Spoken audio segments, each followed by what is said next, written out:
Entonces, el flujo dijimos que lo íbamos a escribir como, lo escribimos, no, se definía como la integral de B del campo magnético sobre la superficie. Y en este caso, acá adentro teníamos un producto interno que lo podíamos, donde el diferencial vectorial de superficie lo podíamos escribir como el versor normal por el diferencial escalar de superficie. Lo que tenemos que hacer entonces es, primero, escribir cómo va a ser la normal. Y en esto, lo único que va a depender del tiempo va a ser la orientación de la normal, ¿no? Esto va a estar quieto, el B. Esto no se va a mover. Esto no se va a mover. Ahí ponemos a grabar, Juan. Gracias. Esto va a ser constante, esto va a ser constante. Y lo único, y lo que va a depender del tiempo es la normal. ¿Bien? Para la grabación estamos haciendo el problema, ya les digo, el problema 2 de la guía 9. Bien, tenemos que escribir cómo va a ser la normal. La normal vamos a ponerla como que va a ser, vamos a escribirla en coordenadas polares, donde va a ser el coseno de un ángulo en X versor más el seno de un ángulo en Y versor. Tenemos que escribamos primero cómo es ese sistema de coordenadas, a ver cómo me sale a mí. Más o menos va a tener que ser algo así.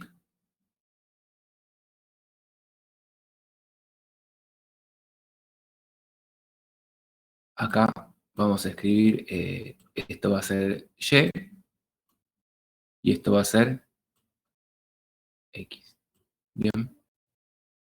Esto sea una terna para dónde tiene que apuntar.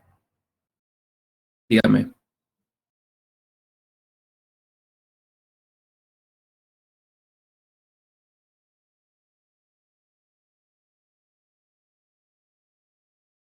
¿Idea?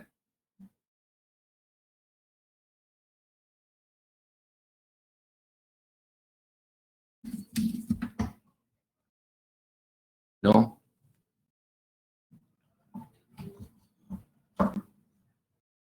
Nada. Bueno, la cosa es así. Para que se cumplan todas estas cuestiones, estas convenciones de signo, tanto X como Y como Z tienen que formar lo que se dice una terna directa. Y en ese caso, bueno, estamos de acuerdo con que acá definimos un plano XY. Nos falta definir ahora la dirección de Z.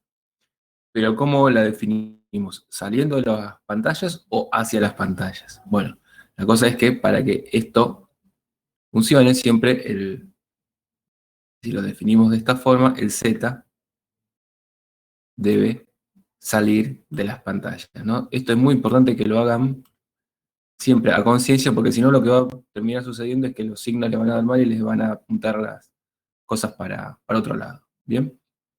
Ok. Bueno, entonces dijimos, la normal es esta que está acá, este vectorcito que está acá, y va a estar rotando en el plano XY, ¿no? Esto no se va a estar apuntando siempre en el mismo plano. La descomponemos así y vamos a poner la dependencia temporal dentro de este ángulo. Este ángulo phi, va a depender eh, va a depender con el tiempo de esta forma, omega por t. ¿Bien? Yo acá puse, ojo, en phi igual a 0, esto sería vertical. Acá me equivoqué. Esto acá lo que tiene que decir es horizontal. Fíjense, para tiempo igual a 0, esto se me va, o sea,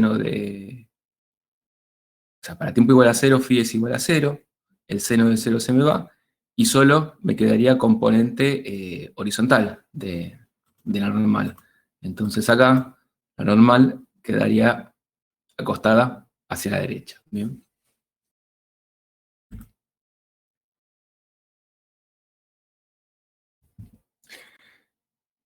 Sí, bueno, quedaría claro, estaría vertical la espira, por así decirlo, y la normal le quedaría horizontal. Bueno,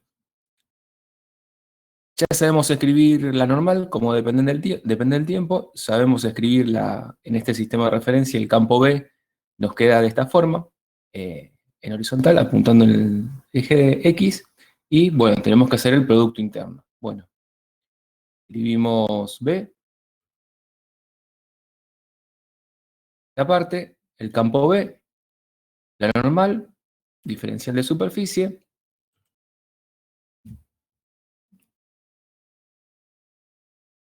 y seguimos. Con el producto interno, vamos a ver que este X versor con este X versor me queda 1, X versor con Y versor se me va, y me queda el campo B por el coseno del ángulo. A ver, esto se me anula. Vamos a dejarlo más escrito. Este se me va, este término, porque se me anula con el producto interno. Este X versor con este X versor me da 1. Entonces, ¿qué me va a quedar? Dentro de la integral B por coseno de phi, diferencial de superficie. Como la superficie no varía, tanto B como coseno de phi salen fuera de la integral. Entonces el flujo me va a quedar igual a la superficie por B por el coseno del ángulo.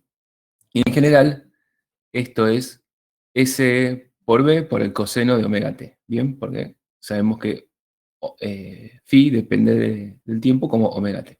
Bien, esto ya casi es un resultado más general, ¿no? Siempre se dice que cuando uno tiene un campo uniforme y una superficie uniforme y la superficie está rotando, siempre el flujo va a ser S por la superficie por el campo por el coseno del ángulo que forman. Y como el ángulo que forman varía como omega t, nos da este flujo. Haciendo la derivada de esto, que nos queda menos, eh, derivamos lo que depende del tiempo, el coseno de omega t, sale un omega afuera, y nos queda menos, porque la derivada del coseno es menos seno, menos s, por b sale el omega, seno de omega t. Y esto es epsilon, en realidad, es vamos a escribirlo con negro, para que no se note tanto el error, menos epsilon, ¿no? Bien, porque epsilon es menos la derivada del flujo. Listo. Y eso es lo que pide el ejercicio. Sé el valor de la superficie, el módulo del campo magnético, la frecuencia angular, y así depende. Y así queda expresada la FEM, la diferencia de potencial que aparece entre los bornes de esa espiral rotante. Es básicamente el principio de un generador, ¿no? De cualquier generador de tensión alterna. Mover una espira, mejor dicho, no moverla, sino hacerla girar dentro de un campo uniforme. Ok, ¿quedó claro esto?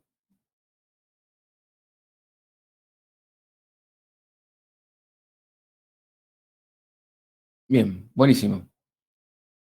Entonces pasemos, a ver, creo que viene otro ejercicio. Ah, bueno, este ejercicio es interesante. Ahora vamos a hacer el ejercicio 7 de la misma guía. Bien, fíjense, tómense un minuto y lean la consigna, ¿sí? Si no se las explico yo directamente. A ver, yo también la voy a ver. Miren el ejercicio 7, ¿sí?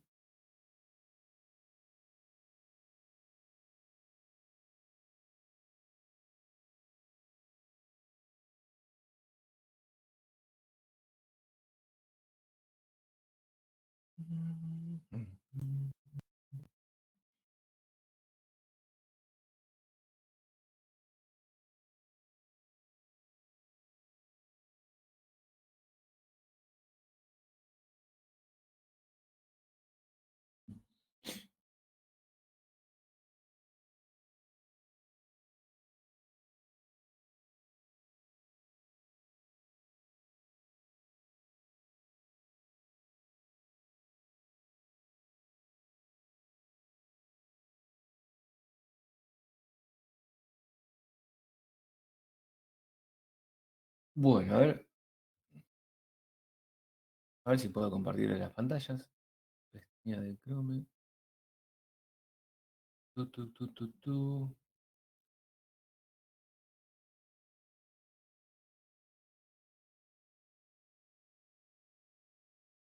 Bueno, lo que tienen acá es, no sé si se ve muy bien, vamos a agrandarlo un poquito.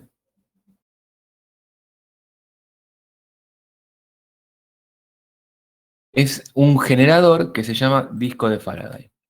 Bien, dicen, dínamo de disco de Faraday, yo no sabía que tenía este nombre. Es un disco conductor macizo que está rotando, un disco de radio R que está en un plano XY, más o menos como el ejercicio anterior, y gira con una velocidad angular constante, omega grande. Mira, acá pusieron omega grande y acá es omega minúsculo, alrededor del eje Z. Recuerden, ¿ven? Acá lo mismo que les comenté antes. Esto, el eje Z tiene que apuntar saliendo, ¿no? Para que esto forme una terna directa. Eso sí ponemos el X así y el Y así. Si por alguna cuestión se nos da por poner el, qué sé yo, a ver, el Y para arriba y el X apuntando para el otro lado, para la izquierda, entonces ahí el versor Z debería estar apuntando, entrando hacia las pantallas. ¿Bien? Les dice, el disco está expuesto a un campo constante, uniforme, paralelo al eje Z. Calcule la FEM inducida entre el centro y el borde del disco. ¿Bien? Fíjense, acá tienen como un eje y tienen un contacto acá, y el otro contacto lo ponen en la periferia sobre el perímetro del disco, y lo que va a aparecer es una FEM, y si uno le agrega una carga, una resistencia, y quiere prender una lamparita, por así decirlo, va a circular una corriente a partir de este dinamo, ¿sí? Vamos de vuelta. Ok, vamos acá. Bien, la cosa es así. Este es mi dibujo más humilde. Eh, para esta clase no llegué a pasar los dibujos a tipear todas las ecuaciones, así que me tuve que tirar media chanta y la, la escribí en mi cuaderno y después lo escaneé. Así que bueno, vamos a ver si para la clase que viene volvemos al otro método. ¿Bien? O sea, tenemos el disco que está acá rotando y el eje coordenado de esta forma yo lo dibujé desplazado del centro para que no quede muy mamarracho. Igual quedó horrible. Quedó en la terna XY, el versor R-versor, el ángulo phi y el versor phi. Y lo que nos pide el problema es calcular la diferencia de potencial entre el centro y el borde, que yo llamé A. ¿Bien? Entonces, lo que tenemos que plantear es esta expresión. La FEM va a ser igual a menos, o sea, no, va a ser igual a delta B entre A y C, lo que es la diferencia de potencial entre el centro y el punto A. ¿Bien? ¿Cómo se escribía eso? Usamos la primera expresión que yo les había dado para la FEM, donde simplemente había que partir de integrar la ley de Lorentz, esto que está acá. Esto les tiene que sonar inmediatamente a fuerza de Lorentz, ¿no? Velocidad vectorial, campo B. Si se fijan, esa es la primera expresión a la que llegamos cuando calculamos la FEM que aparecía de retirar una espira de adentro del campo magnético. ¿Bien? Ok, hacemos esta integral y ¿qué hacemos lo de siempre, ¿no? Primero vamos a escribir bien prolijo cómo es el campo magnético, según el enunciado apunta en Z versor, entonces el campo B va a estar escrito de esta forma. B0, una constante que apunta en Z.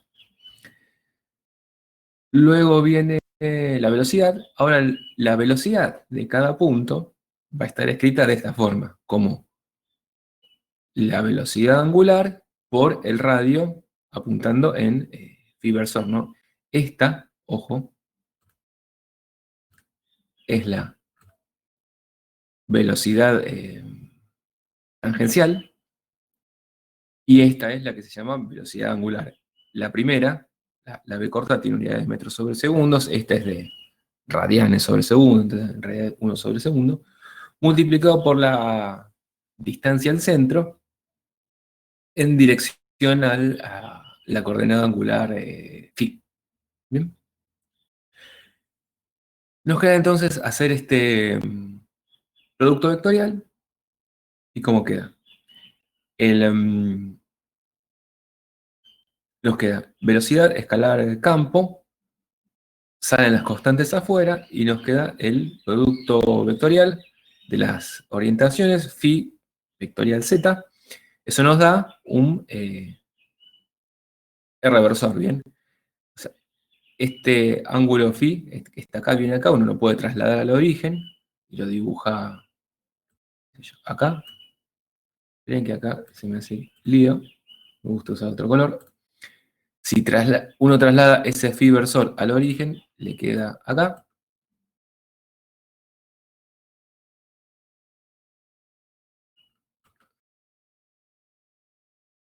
Algo así.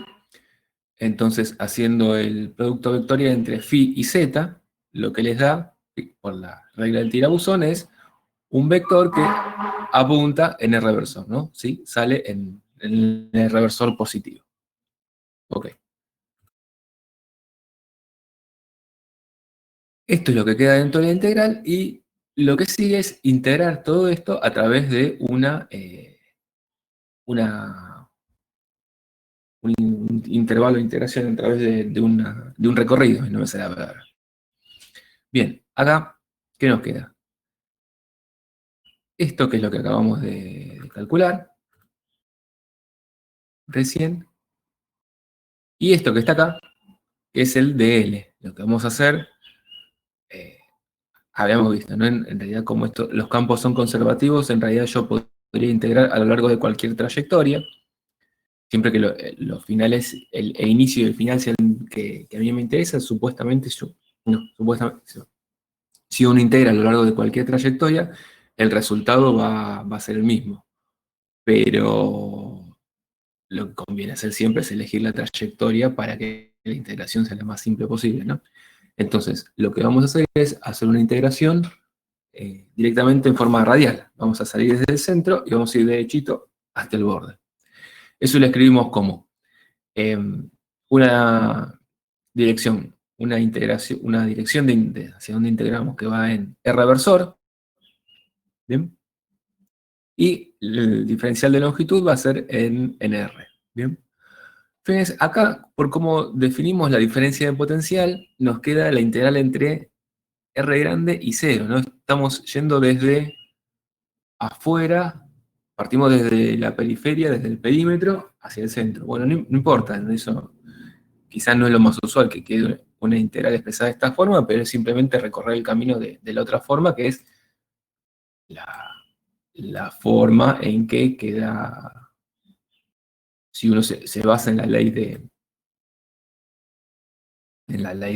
Faraday-Lenz, de la expresión de la diferencia de potencial, nos queda eso, simplemente es lo que la vista no está muy acostumbrada a verlo, pero no pasa nada. ¿Bien? Bueno, omega y b salen fuera de la integral, el R reversor con el R reversor me da 1, y nos queda hacer esta integral de este R que está acá, este que está acá es esto es medio molesto. Este R reversor es el único que nos sale afuera de la integral, entonces tenemos que integrar entre R grande y 0 a la coordenada radial. Acá nos queda un R cuadrado sobre 2, todo listo. Bien. Y finalmente llegamos a que la diferencia de potencial es menos omega, B0, R cuadrado, el radio al cuadrado, dividido a 2. Bien. Fíjense qué ¿qué nos dice el signo? Por como habíamos definido, habíamos tomado la convención, nos queda que el potencial en el centro menos el potencial afuera nos da este número, que es un número negativo, ¿no? Todos estos que están acá son valores positivos. Entonces, eh, a ver, esto me da menor que cero. Está bien. Perdón, por un momento dudé que estuvieran bien los signos. Nos dice que el potencial en A es menor que el potencial en C, básicamente porque esto es un número negativo, ¿bien? ¿Qué significa? Que A era el potencial en afuera, no en el perímetro. Tenemos el potencial afuera es mayor que el potencial en el centro. En particular, el potencial en el centro va a ser cero. Pero tenemos que tener en cuenta que este resultado no es un resultado general para cualquier disco, sino que depende de cómo tomamos nosotros el sentido de giro y la dirección de B. Por ejemplo, si hubiéramos puesto que acá pusimos el B como saliendo de la pantalla, ¿no? Como apuntando hacia nuestras caras. Si hubiéramos puesto un B que pincha la pantalla, que la atraviesa, acá tendríamos que haber puesto un menos B, ¿no? Entonces el resultado iba a tener otro signo, por ende las diferencias de potencial iban a ser, el signo de la diferencia de potencial iba a estar invertido. Lo mismo si eh, el disco hubiera estado girando en el otro sentido. ¿Bien? Y más allá de eso, esta particularidad, que el potencial afuera sea mayor que en el centro, uno lo puede ver a partir de la ley de Lorentz. Uno puede más o menos convencerse que las cosas les dio razonable, porque habíamos hecho lo siguiente. Pensemos de vuelta como hicimos en la primera clase de cuál es la fuerza que siente una carga que está acá, ¿no? Bueno, una carguita por ahí, por ejemplo, justo por ahí, va a sentir, va a tener una velocidad así, ¿no? Ok, tiene esta velocidad tangencial apuntando hacia la izquierda. ¿Y pensemos cuál va a ser la fuerza que sufre, ¿no? Tenemos la velocidad que dijimos que va a ser antihoraria. El campo B que sale de la pantalla. Bien. Si hacemos el producto vectorial entre velocidad el campo, nos da eh, algo que sale, que apunta hacia afuera, ¿no? Pero teniendo en cuenta que el electrón tiene carga negativa, nos da que la fuerza que siente una carga negativa, es hacia adentro, ¿no? Entonces lo que va a suceder es lo que pasaba con la espira, que los electrones van a tratar de agolparse en el centro del disco este que está girando. Por lo tanto, el potencial en el centro va a ser menor que el potencial afuera, ¿no? En la periferia. Bueno, pero este ejercicio yo lo vengo dando más o menos desde que tengo memoria de que doy clase, pero esta vez lo quise indagar un poquito más y, bueno, primero empecé a ver que esto se lo conocía como un generador homopolar, porque tiene ese nombre, ¿no? Es de 1831 este invento, y se puede usar, pero la particularidad que tiene es que el potencial que se genera, la FEM que aparece, no es muy alta, es muy bajita.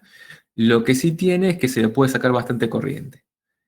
Em, es de 1831 y ya el mismo Faraday lo había probado, ¿bien? La particularidad que tiene de esto es que se genera una tensión continua a partir de un movimiento rotatorio. Piensen en el primer ejercicio que yo les di, en el problema 2. teníamos un campo constante, igual que acá, y teníamos algo que estaba girando, ¿no? Que era esa espira. La FEM que aparecía era una FEM alterna, ¿no? Terminaba siendo un seno de omega t. Perdón. Ahora tenemos un movimiento rotatorio, que es el movimiento del disco, pero la FEM que aparece, la tensión que nos aparece es una tensión continua, ¿bien? Es esta FEM que está acá que no depende del tiempo. Y lo que hace principalmente, es como cualquier generador, es convertir energía mecánica en energía eléctrica. La mano viene así, uno, para mantener este movimiento, este disco andando, uno puede tener el campo B generado por imanes permanentes, no hay problema, pero uno tiene que estar entregándole energía permanentemente al disco, porque si no se frenaría, ¿no? De esa forma uno convierte la energía mecánica de la persona que le está dando la manija, la que pedalea para mover el disco, en energía eléctrica. Pero, leyendo un poquito más con Marcos, cuando preparábamos esta clase, estuvimos estudiando, y esto da lugar a lo que se llama paradoja de Faraday. ¿Por qué es paradójico? Miren, yo este ejercicio, como les decía, lo vine dando un montón de veces y siempre partía por una cuestión de costumbre, desde que la hice cuando era estudiante, desde esta expresión, ¿no?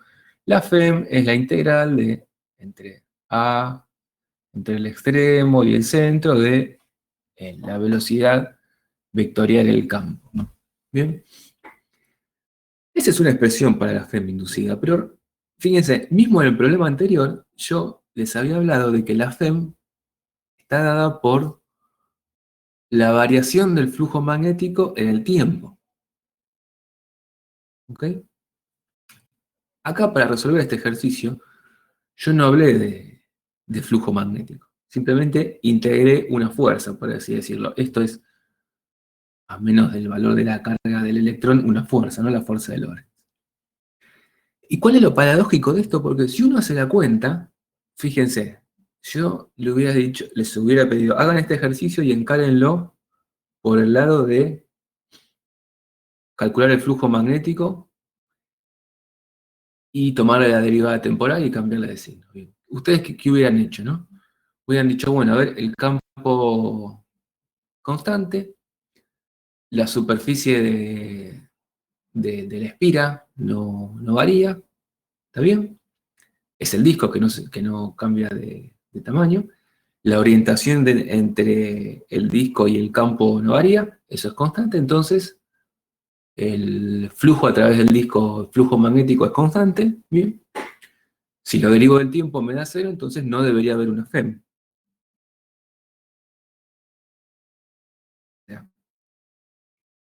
Eso, pensado así, es un resultado que se contrapone con lo que acabamos de decir, ¿no? Que efectivamente debería aparecer una FEM. ¿Cuál de los dos es verdadero? Bueno, el- la verdad de la cuestión la tiene el experimento. Si se hace el experimento, lo que finalmente sucede es que efectivamente aparece una FEM, ¿no?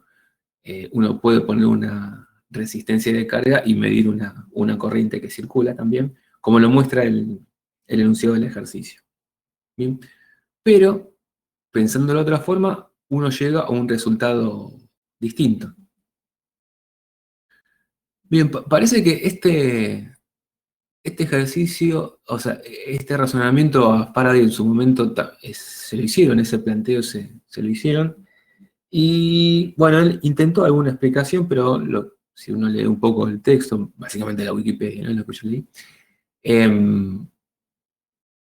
él daba una explicación, pero tampoco quedaba muy conforme. Él decía que, bueno, en realidad lo que pasaba era que había un campo magnético, un flujo magnético que se cerraba cuando uno ponía a medir. A ver, les voy a volver a compartir esto.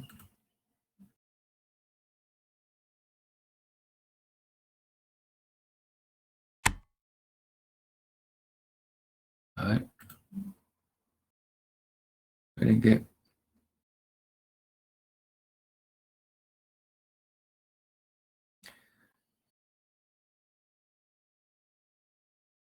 acá está. Bien, lo que decía la argumentación que proponía Faraday era que en realidad uno cuando ponía a medir, ponía un instrumento de medición entre este punto y este punto, lo que en realidad estaba sucediendo es que había cierto campo magnético eh, que estaba variando y lo que uno medía era la FEM que aparecía en este otro circuito, ¿no? Uy, yo no, acá no se ve mi puntero. La FEM que aparecía en el circuito de medición, ¿no? Entre los cables estos que están acá, ¿bien? Y por ahí más o menos trataban de explicarlo, pero en realidad lo que sucedía es que ninguno estaba del todo convencido. Eso podría quedar así, sin embargo, hay más, hay cosas más paradójicas todavía. Hicieron el experimento y, bueno, con dos imanes, pusieron a rotar el disco y lo que hicieron fue, bueno, ahora estos imanes, que son los que generaban el campo constante, los fijaron al disco e hicieron rotar a este sándwich todo junto. O sea, las tres cosas, los imanes del disco y los dos imanes que lo atrapaban, giraban todo en forma solidaria. ¿Y qué pasa? Bueno, la FEM sigue apareciendo. Por eso uno se dice, lo que se empezaron a preguntar es, ¿qué pasa? ¿El campo magnético está rotando con el imán? O sea, si algo simétrico no debería, ¿no? O sea, efectivamente el campo que se genera está, si yo roto el imán, el imán que tiene simetría cilíndrica, ¿no? Si yo lo roto, ¿también rota el campo magnético? Bueno, la cuestión llevó mucho tiempo de debate, finalmente todo quedó más o menos saldado cuando surgió, aunque no lo crean, la teoría de la relatividad, ¿no? Esto tiene que ver con una cuestión de sistemas de referencias y según desde qué lugar yo esté midiendo esto. Yo ahora les voy a pasar unos videitos para que miren hay infinidad, en YouTube si los buscan, hay infinidad de gente que se puso a estudiar este problema y efectivamente sucede eso, ¿no? Aunque pongan los dos imanes a rotar junto con el disco y se miden, aparece una FEM. ¿Bien? Ok, ¿hay algo que quieran preguntar y yo pueda intentar responder de esto? No puedo asegurar nada. No vienen garantizadas las respuestas. ¿No? Bueno, sigue. Bueno, entonces, ahora ya con lo que vamos a continuar va a ser em, o sea, estos dos ejercicios que vimos ahora eran ejercicios de repaso. Ahora vienen temas nuevos, temas de la teoría nuevos, ¿no? Y lo que vamos a ver ahora va a ser el circuito LR. Estamos siguiendo como siempre el mismo camino cuando vimos resistores y capacitores, ¿no? Cuando vimos capacitores, estudiamos cómo su principio físico de funcionamiento, cómo se sumaban en serie en paralelo y después vimos el circuito LC. ¿Bien? Ahora vamos a seguir más o menos el mismo camino y tenemos el circuito LR, ¿no? Que vamos a estar estudiando. Es básicamente tenemos este circuito que está acá, una fuente de tensión constante que vamos a en algún momento conectar, o sea, a la que le vamos a conectar un inductor en serie con un resistor. Si tomamos las leyes de Kirchhoff y hacemos este experimento, una vez que esté cerrada la llave, ¿qué vamos a ver? Bueno, tenemos, por un lado, vamos a salir de este punto, ¿no? Tenemos la subida de potencial en la fuente, epsilon, tenemos la caída luego una caída en el inductor y luego una caída en el resistor, ¿no? Como la misma forma que antes. Si reordenamos un poco esto, llegamos a una ecuación diferencial, de la misma forma que sucedíamos el circuito RC, que viene dado por esta forma, ¿no? Epsilon menos la corriente por la resistencia es igual a L por dI a dt. Uno lo que tiene que hacer ahora es, el fin de todo esto es obtener cuál es la corriente, ¿no? Como siempre. Tiene que resolver, para hacer eso uno tiene que resolver esta ecuación diferencial. Una ecuación diferencial es una ecuación que involucra a una función y sus derivadas, ¿no? Acá está igualada. Acá esto nos dice que la función de la corriente multiplicada por un valor de resistencia y a la que restado a este valor nos da un factor por la derivada de esta función, ¿no? Es algo que mezcla la función y sus derivadas. Es bastante simple de resolver esta ecuación, ¿no? Hay que hacer simplemente un cambio de variables. Todo esto que está acá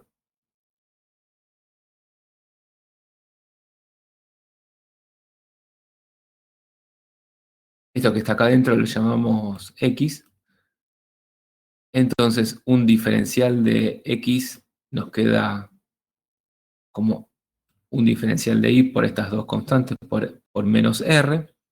Y haciendo el reemplazo llegamos a Este es medio desprolijo, ¿no? Podría haberlo hecho más sencillo sin haber escaneado mis equivocaciones. Bueno, llegamos a esta expresión, pasando x, escribiendo este x como este, y acá nos queda así.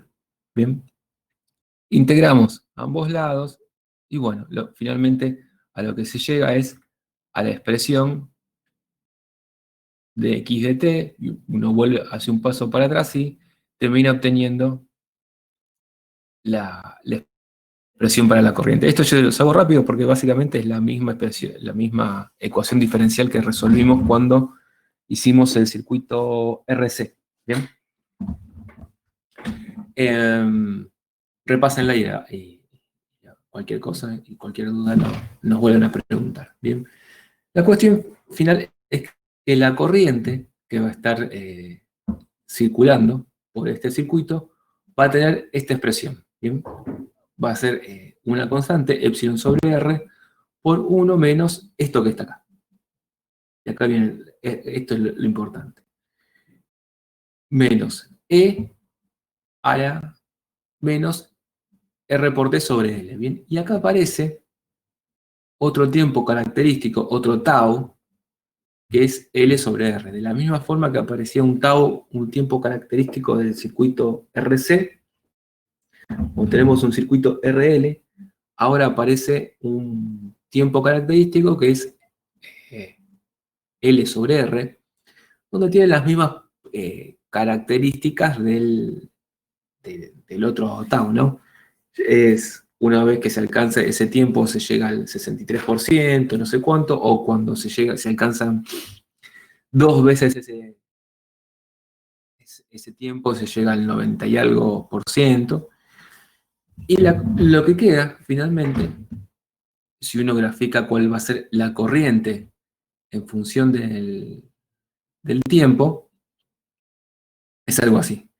Inicialmente uno va a tener una corriente que va a ser cero, porque el circuito está abierto, y esto va a empezar a aumentar la corriente, y asintóticamente va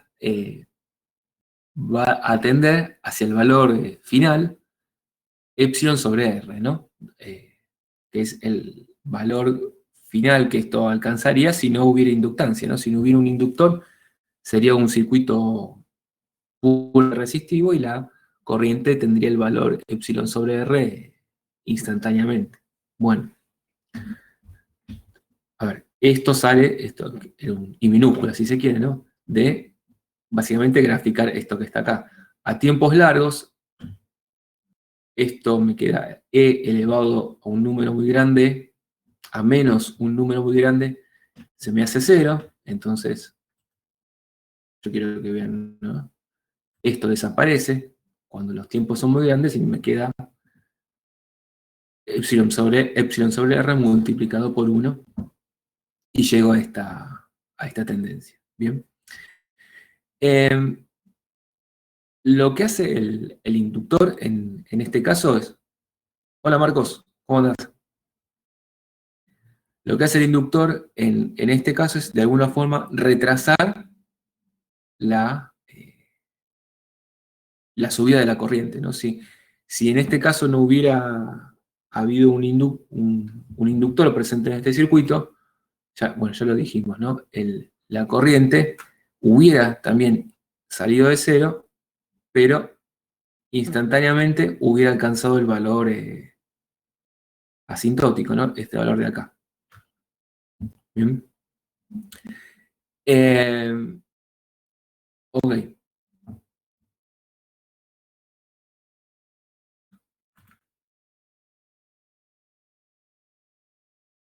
Lo otro que también graficamos es cómo va a ser la eh, variación de corriente con respecto al tiempo, ¿no?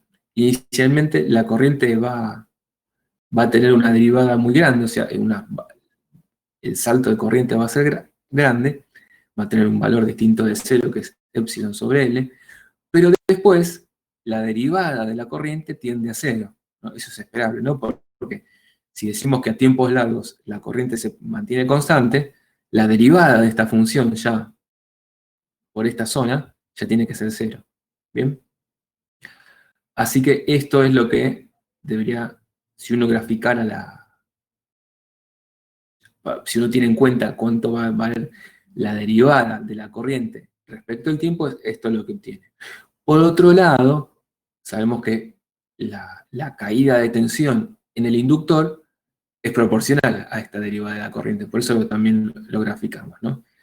Esto nos dice que, de vuelta, a tiempos largos, la caída de tensión sobre el inductor se va a hacer cero. O sea, es como si no estuviera presente, ¿no? Si no hay variación de corriente, el inductor termina siendo simplemente un conductor. ¿Bien? Así que, nada. ¿Bien? Esto es para dejarlo así. ¿Bien? Estudiamos ahora el circuito LR. Yo escucho mensajes de WhatsApp que entran. ¿Son míos o ustedes los escuchan? ¿Les están molestando a ustedes? Bien. Sí, son míos.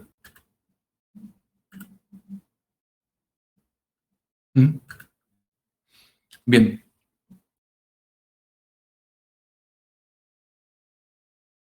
Nada. Bueno, vamos a hacer un poquito más y hacemos un descanso. Esperen que ya voy a deshabilitar esto. No sé cómo silenciar el WhatsApp web. Es Marco que está mandando un mensaje que está por acá. Pero no sé cómo silenciarte, Marcos. Bien, sigamos un poquito más. Ahora lo que vamos a hacer, de vuelta, vamos a ver cómo es la energía en un inductor. Y vamos a partir de lo que acabamos de ver, que es conocer cuál es el comportamiento de un circuito LR. Bien, dibujamos el mismo circuito. Tenemos una FEM, una llave, un inductor y una resistencia de carga. La ecuación de Kirchhoff de este circuito es la misma. Partimos de acá. Tenemos una subida, una epsilon de subida, una caída en el inductor y otra caída en el resistor, y esto me da igual a cero. Lo distinto que vamos a hacer ahora es que vamos a multiplicar esta ecuación por la corriente. Hacemos esto y pasamos algunos términos del otro lado. ¿Qué nos va a quedar? Por un lado, nos queda epsilon por I, o sea, tensión por corriente. Esto va a ser lo que sería la potencia instantánea de la fuente.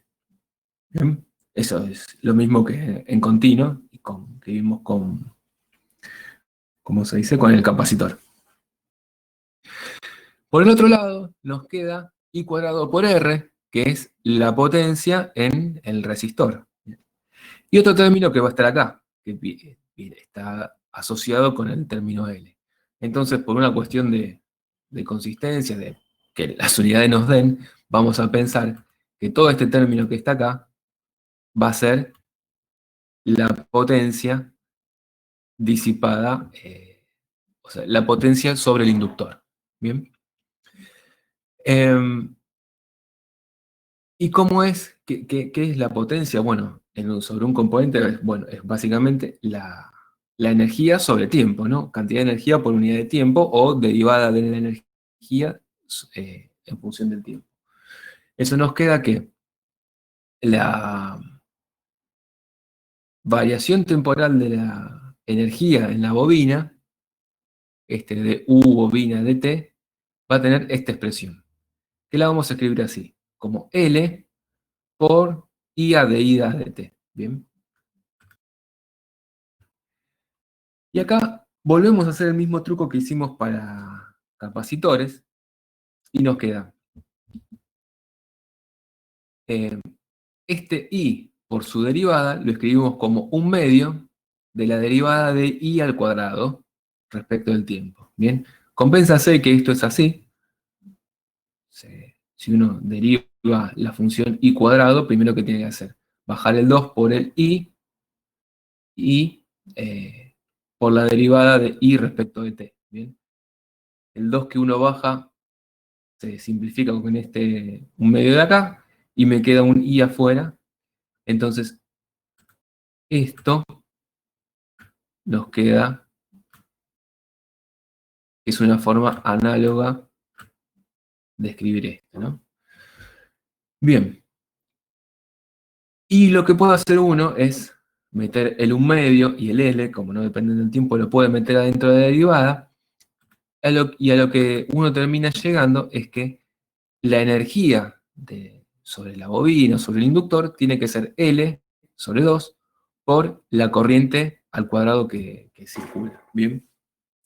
Si ustedes ven los libros de texto, o en la mayoría de los libros de texto o en internet, siempre dicen la energía acumulada en un inductor. La verdad que a mí generalmente ese término no me termina de convencer, porque uno puede acumular energía, si se quiere, en un capacitor. Uno agarra un capacitor, lo carga, tiene la carga en carga positiva en una chapa, carga negativa en la otra, y puede hacer con ese capacitor lo que quiera, se lo lleva, lo deja ahí guardado un tiempo y después lo puede usar cuando quiere.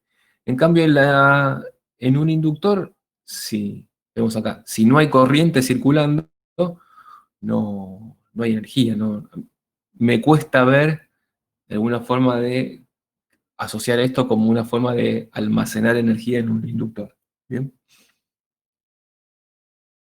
Entonces, esta es la expresión que en algún momento van a necesitar en la guía para hacer alguno de los ejercicios, que es la expresión para la energía disipada en un inductor. Fíjense que es siempre positiva, ¿no? Tiene un I cuadrado. Entonces, el inductor, eh, no necesariamente. Bueno, no dije nada, olvídense de lo que yo les dije recién, ¿no? Bueno, es siempre positiva. Quédense con ese dato, ¿sí? A ver qué es lo que sigue. Bueno, lo que sigue es un circuito LC. Si quieren, a ver qué hora es. Justo, son las 10. Hagamos un intervalo de 10 minutos. 10 y 10. Volvemos.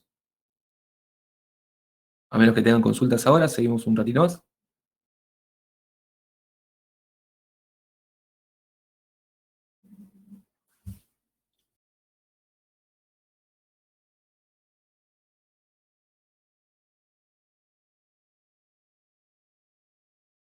Ok. 10 y 10. Volvemos.